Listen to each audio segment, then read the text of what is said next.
parole, elle nous fait du bien, elle nous transforme et nous sommes convaincus qu'elle va nous faire du bien ce soir.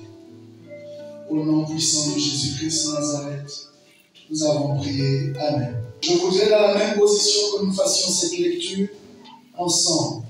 Je suis dans Genèse chapitre 32.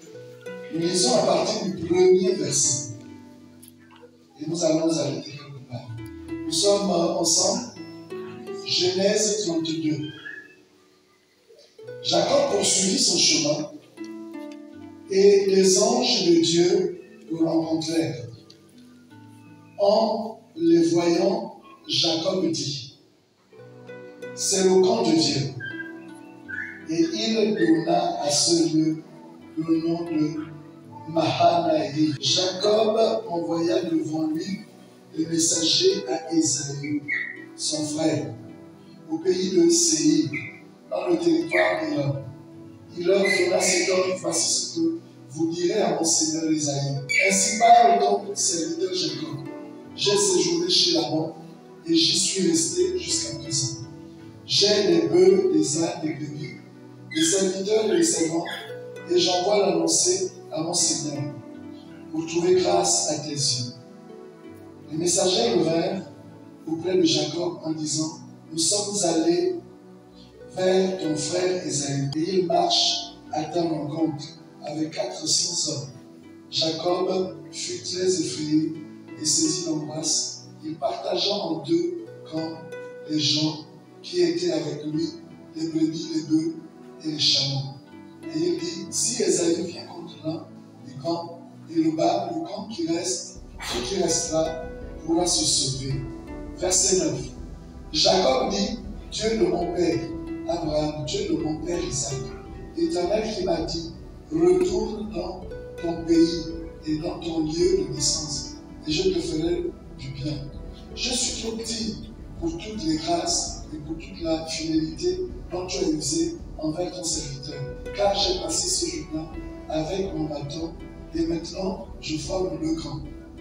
Verset 11. Délivre-moi, je te prie, de la main de mon frère, de la main d'Ésaü, car je crains qu'il ne vienne et qu'il ne me frappe avec la mère et les enfants. Et toi, tu as dit: je te ferai du bien, et je rendrai ta postérité comme le sable de la mer, si abondant qu'on ne saurait le compter. Amen. Vous pouvez vous asseoir. Le corps peut être fatigué, et mon esprit est vivant. Amen. Amen. C'est assez difficile. On passe des journées difficiles. Parce qu'il faut régler beaucoup de problèmes. Mais c'est Dieu qui est fort. Et tant qu'il nous accorde le souffle, il y a la révélation. Amen. Je souhaiterais seulement que tu sois dans les dispositions de recevoir ce que l'Esprit dit à l'Église. La lutte stratégique. Oh, nous sommes toujours dans notre histoire, l'histoire de Jacob. Jacob lutte. Mais comment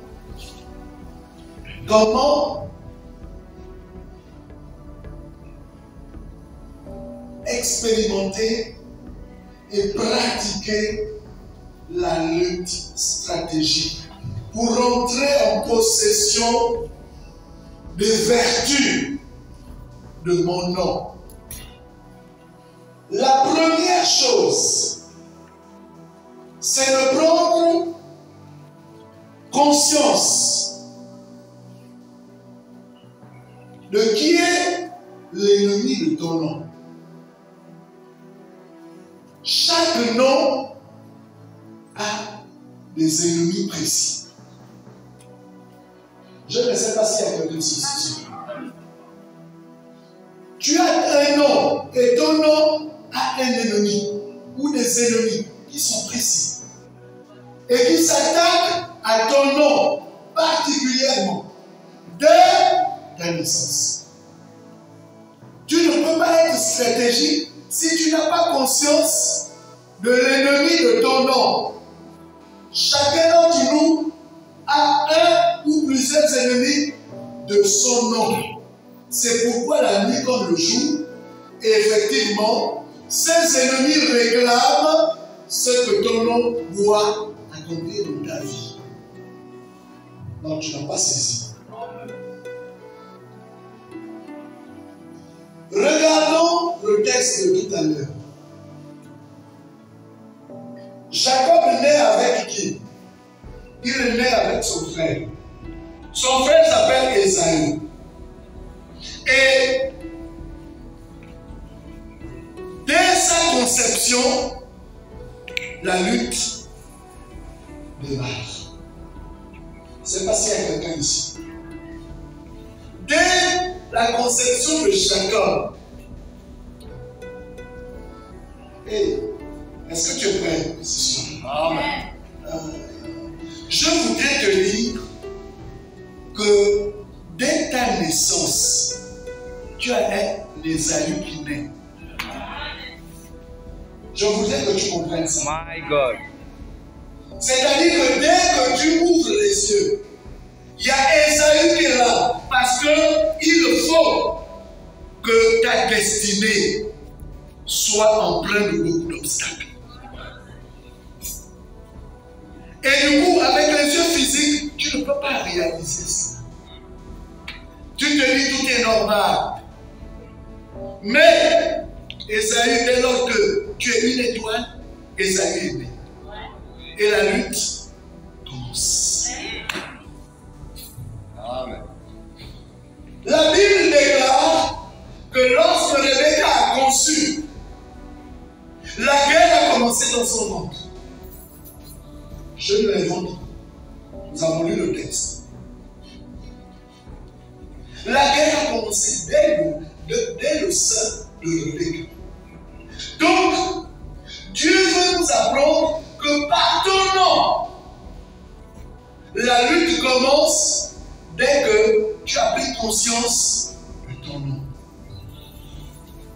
Ésaü apparaît. Ésaü apparaît et commence à te persécuter. Parce qu'il ne faut pas que tu rentres dans ta destinée. C'est pourquoi parfois il y a des loupés. Mais ce n'est pas un fait de hasard. C'est parce que c'est calculé, parce que ces ennemis ou cet ennemi est là pour t'empêcher d'entrer dans ce que Dieu a prévu pour toi, sur cette terre. Il y a quelqu'un ici. La grande question pour que notre lutte soit stratégique, comme celle de Jacob, c'est de se poser la question: qui est mon Ésaü? Qui est mon Ésaü? Chacun a un Ésaü. Autant que nous sommes, il y a un Ésaü qui fera en sorte que tu ne puisses pas briller. Il y a un Ésaü qui fera en sorte que tu ne puisses pas prospérer. Il y a un Ésaü qui fera en sorte que tu ne sois pas en bonne santé. Il y a un Ésaü qui fera en sorte que tu ne te maries pas. Il y a un Ésaü qui fera en sorte que tu ne fasses pas correctement tes études. Il y a un Ésaü qui fera en sorte que tu ne sois pas heureux. Il y a un Ésaü qui fera en sorte que tes affaires ne puissent pas prospérer. Parce que, malheureusement, c'est comme ça. Et Jacob a expérimenté cela, vous savez. Qui est Ésaü? Ésaü est un esprit que le diable utilise pas loin de toi, dans ton environnement, qu'il soit ecclésiastique ou familial. Un Ésaü va naître pour compromettre ce que Dieu veut accomplir au travers de toi. Il y a tellement de choses profondes qu'à un moment donné, j'ai envie de freiner. Pousse, papa. Ésaü existe, bien-aimé. Quand tu dors, Ésaü est là. Quand tu te réveilles, Ésaü est là. Je voudrais te dire que dans la vie de Jacob, Jacob était hanté par Ésaü. Là, nous ne voyons que l'aspect physique. Mais sur le plan spirituel, le diable utilise Ésaü pour nous maltraiter. C'est pourquoi parfois tu te dis, mais enfant, l'autre, il est passé par là, il a réussi. Mais maintenant, pourquoi moi ça ne marche pas? Ça marche parce qu'Ésaü est là. Tant que Ésaü sera là, ça va être difficile. Regardons le texte. Qu'est-ce qui va se passer? Rebecca va faire fuir Jacob. Il va l'envoyer chez Laban. Nous sommes encore ensemble? Mais pourquoi? Parce que l'ombre d'Ésaü planait sur Jacob. Et tant que cette ombre était là, Jacob ne pouvait rien. Il y a quelqu'un ici? Il y a des ombres qui planent sur nous et qui nous empêchent de briller. Il y a quelqu'un ici? Vous voyez, si on recouvre, on met un drap, je ne sais pas quoi, malheureusement, on ne saura pas qui est à l'intérieur. Nous sommes encore ensemble? Ça veut dire qu'effectivement, le fait de recouvrir va faire en sorte que vous ne puissiez pas vous mettre en évidence. Et si vous ne vous mettez pas en évidence, bien sûr, vous êtes appelé à sombrer. Et Jacob va expérimenter l'ombre d'Ésaü. Et sera obligé de s'exiler. Parce qu'il fallait vivre hors de cet ombre et se préparer. Donc, la première pensée, la première révélation, ce soir, le Saint-Esprit te dit que dans ta vie, tu as Ésaü qui lutte contre ton nom. Parce que dès le sein, dès que Christ t'a conçu, le nom qu'il t'a communiqué revêt beaucoup de bénédictions. Il faut qu'Ésaü soit là pour te tirer vers le bas. Et finalement, Jacob a pris conscience. C'est la première chose. On ne peut pas être stratégique si on n'a pas conscience de cette réalité. Si tu vis naïvement, sans savoir qu'autour de toi, tu as des Ésaü qui vont t'empêcher de briller, malheureusement, ta lutte est perdue d'avance.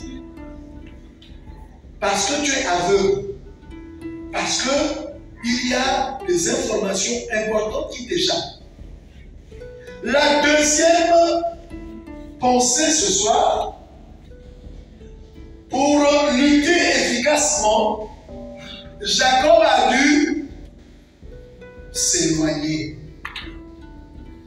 On ne peut pas être efficace dans notre lutte si on ne se donne pas un temps d'éloignement. À un moment donné où l'éloignement est important. Parce que quand on prend du recul, nous sommes dans les dispositions de recevoir. Nous sommes dans les dispositions d'expérimenter avec Dieu ce qu'il veut accomplir dans nos vies. Et Jacob s'est éloigné pour expérimenter la puissance de Dieu à son niveau. Et lorsqu'il s'est éloigné, il se retrouvait dans un environnement où il n'y avait pas de prospérité.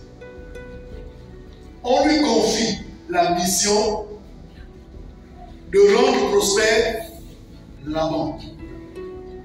C'est un défi. Nous sommes encore ensemble. Amen. Mais comment il va faire?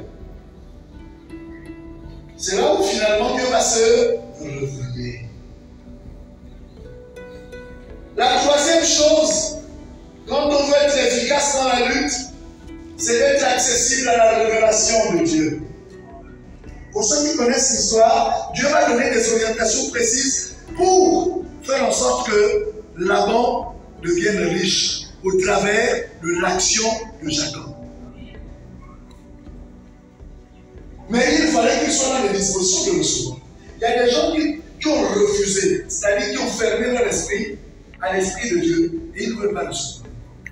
Mais si tu ne veux pas recevoir, tu ne peux pas voir la gloire de Dieu. Jacob a été à la disposition de recevoir et il a reçu des instructions précises. En fait, au départ, il ne voyait pas d'utilité. Quand Dieu va lui donner la sagesse de différencier les animaux en mettant des marques. Je ne sais pas s'il y a quelqu'un encore ce soir.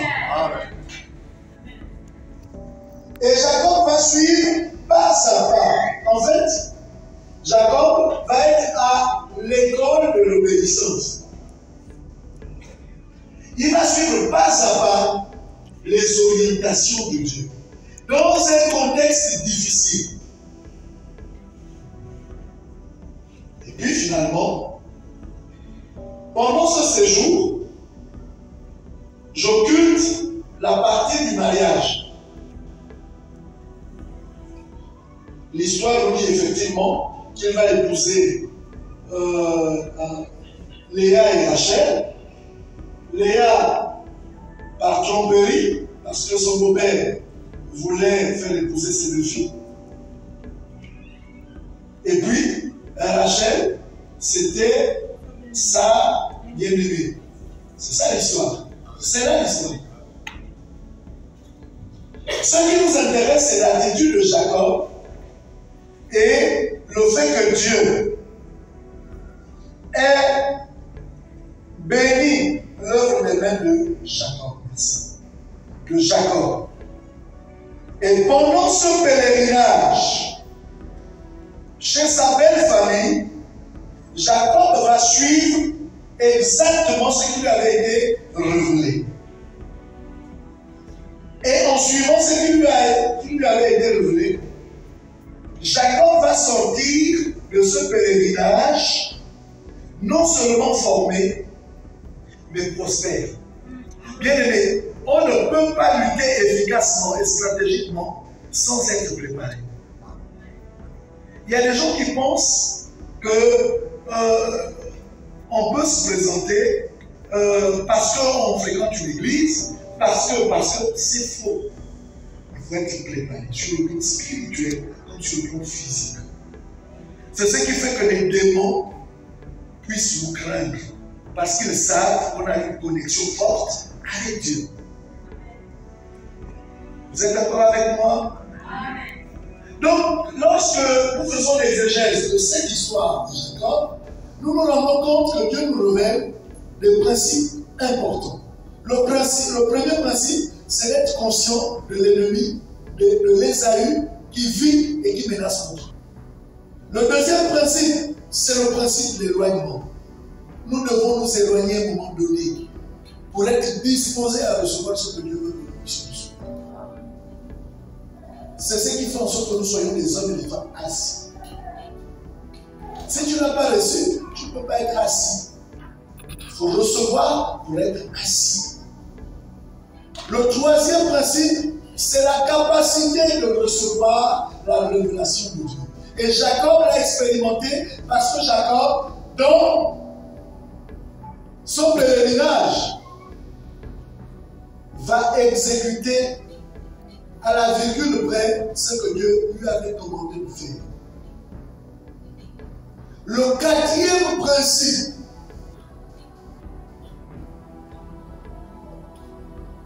pour que notre lutte soit stratégique, efficace. Et là, nous sommes au verset 9. D'abord au verset 8, il est dit, et il dit, si Ésaü vient contre l'un des camps et le bas, le camp qui restera pourra se sauver. Donc, Jacob est conscient de la poursuite d'Ésaü. Parfois, le diable fait tout pour nous mettre dans l'illusion, nous distraire pour, on va dire quoi, ne pas se rendre compte de ce qui se passe réellement. Donc, il nous met dans une forme de distraction. Et du coup, on se dit, tout est calme, tout est tranquille. Or, l'autre est en train de prendre les devants. L'attitude de Jacob, c'est qu'il est conscient que Ésaü n'a pas cessé son entreprise de poursuite. Ésaü est derrière lui. Ésaü est en train de poursuivre. Et le fait d'être conscient de cette situation va pousser Jacob à être dans, ou encore à formuler des prières qui rappellent l'alliance qu'il a avec Dieu. Ça veut dire qu'en fait, chaque nom que Dieu donne fait en sorte qu'il y ait une alliance avec lui. Non, tu n'as pas suivi. Jacob va rappeler à Dieu ce qui fait l'alliance avec lui. Je suis au verset 9. Jacob dit, Dieu de mon père. Oh, Abraham. Dieu de mon père, Isaac. Éternel, qui m'a dit, retourne dans ton pays et dans le lieu de naissance, et je te ferai du bien. Et je te ferai du bien. Dieu parle à Jacob. Et Jacob rappelle à Dieu ce qu'il lui a dit.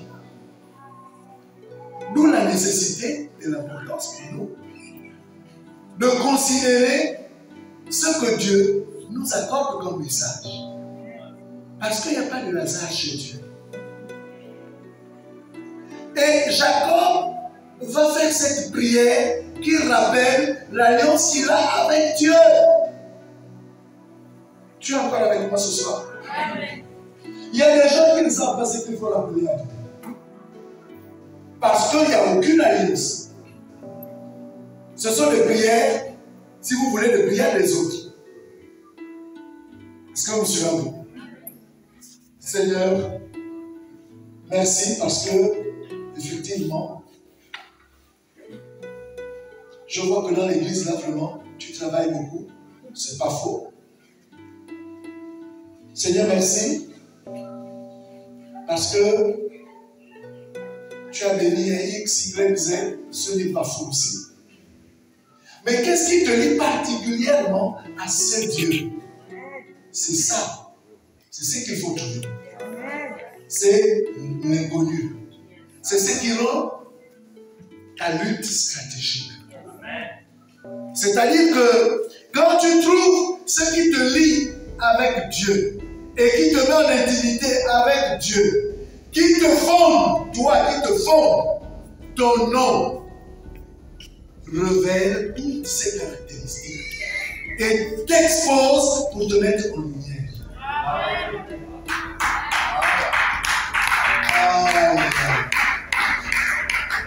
On peut dire amen très bien. C'est ça. Aujourd'hui, nous sommes devenus creux. Nous sommes les chrétiens de tout le monde. C'est comme ça. Quand on dit X est là-bas, tu es là-bas. Y est là-bas, il n'y a plus de relation personnelle avec Dieu. Jacob avait une relation personnelle et il savait exactement ce que Dieu lui disait. Et aujourd'hui, vous allez voir quelqu'un, il a un message aujourd'hui. Même en parlant des jours, c'est même bien. Il y a d'autres même qui sont magnifiques. Il a un message à 8 heures. À 10 heures, il a un autre. 12 heures, c'est ça pour le message, vraiment encore plus d'autres dimensions. À 14 heures, il est revenu dans la case de départ. À 18 heures, il est méconnaissant. 15. Et après, on dit, mais moi j'aime bien toujours, je ne vois pas Dieu agir. Tu n'as aucune relation avec Dieu. Tu es un figurant. Quelqu'un ici? Jacob a refusé d'être figurant. Il avait une relation précise, particulière avec Dieu, qui pouvait lui permettre de lui rappeler les termes de son contrat avec lui. Mais qu'est-ce qui pousse à Dieu de faire en sorte que ton nom t'expose? C'est le message qu'il te communique. C'est cette relation que tu as avec lui. Et Jacob va faire la démonstration au verset 9. Il dit à Dieu, il dit, tu es le Dieu de mon père. Tu es le Dieu de mon grand-père, et il commence avec son grand-père. Il est le Dieu de son père. Et il dit, il reconnaît que Dieu est éternel. Ça veut dire qu'il ne connaît pas de fin. Il est sans fin. Donc, il reconnaît le positionnement de Dieu dans sa vie. Et il descend pour rappeler à Dieu le message qu'il a reçu de lui. Il dit, tu es l'Éternel qui m'a dit. Combien de personnes peuvent dire à Dieu, tu m'as dit? Combien peuvent dire à Dieu, Dieu, tu m'as dit? Nous sommes encore ensemble. Tu m'as dit. Tu m'as dit. Jacob dit à son Dieu, tu m'as dit. Tu veux que ta lutte soit efficace, soit stratégique? Il faut être précis avec Dieu. Si tu viens pour faire jouer les mécaniciens, ça va être compliqué. Parce que les mécaniciens, ils repartent, souvent ils repartent un peu, et puis 2-3 jours, une semaine, tu découvres qu'il y a une autre panne. En fait, il a laissé la panne parce qu'il faut que tu reviennes. Donc, en fait, c'est l'approximatif. Il n'est pas précis. Il est dans l'approximatif. Mais Jacob était dans la précision. L'Éternel qui m'a dit. Et il rappelle la substance de ce que Dieu lui a dit. Retourne dans ton pays et dans ton lieu de naissance, et je te ferai du bien. Est-ce que Dieu ment? Est-ce que Dieu est limité? Dieu n'est pas limité, Dieu ne ment pas. Et s'il a dit quelque chose, forcément il peut l'accomplir. Nous sommes encore ensemble? L'homme peut mentir. L'homme peut te faire miroiter des choses. L'homme peut te transporter dans l'illusion. Mais Dieu est vrai. C'est pourquoi il s'appelle vérité. Et Jacob a surfé dessus. Il a dit, tu m'as dit. Quand tu dis à Dieu, tu m'as dit, c'est un défi. Tu dis à Dieu, je dispose mon entité devant toi et tu fais ce que tu veux. Nous sommes encore ensemble? Et comme Dieu n'aime pas ce genre de défi, il fait ça dur à tes ennemis. Et Esaü n'a pas vu comment Dieu devait délivrer Jacob. Il s'est ramolli au point que tous les calculs sur le plan physique avaient échoué. Amen. Nous sommes encore ensemble? Amen. Bien-aimés, pour ce soir, je m'arrête à ces 4 personnes. Pour lutter efficacement. La première chose, prendre conscience que dans son existence, dès la naissance, il y a Esaü qui est là. Et qui va empêcher ton nom de pouvoir s'exprimer. Deuxième pensée ou deuxième élément, deuxième vérité que Dieu veut que nous saisissions, c'est le principe de l'éloignement. À un moment donné de notre histoire sur la terre, nous devons apprendre parfois à s'éloigner. Il faut apprendre à s'éloigner. Ce n'est pas une preuve de faiblesse. Ce n'est pas une forme de faiblesse. Je n'ai pas dit s'éloigner de Dieu. Parce que là, c'est compliqué. Heureusement, quand on va sortir d'ici, on va dire aux personnes à qui parfois, il faut s'éloigner de Dieu. Il faut rester à la maison. Mais là, vous allez faire le contraire de ce que Jacob a fait. Alléluia. Amen. Mais il faut s'éloigner de tout ce qui est négatif autour. C'est ce que ça veut dire. Jacob s'éloigne d'Ésaü. Il s'éloigne de l'atmosphère qui n'est pas bien. Il s'éloigne de l'environnement qui ne le propulse pas. Il faut apprendre à t'éloigner. Quand ça ne marche pas, t'éloignes. Amen. Tu n'as pas compris. Il y a des gens qui ont les oreilles, même quand ça ne marche pas. Tu as dit quoi? Mais il veut t'amener en enfer. Éloigne-toi. Éloigne-toi parce que Dieu veut que ton nom te mette en évidence.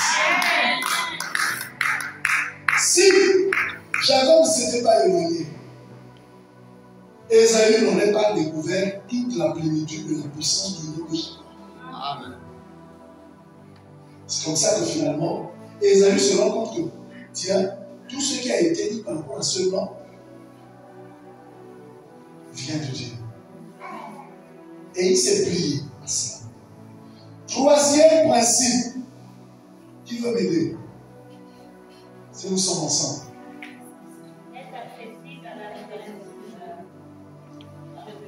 Il faut être accessible à la révélation de Dieu. Il faut être dans la précision. Dieu parle.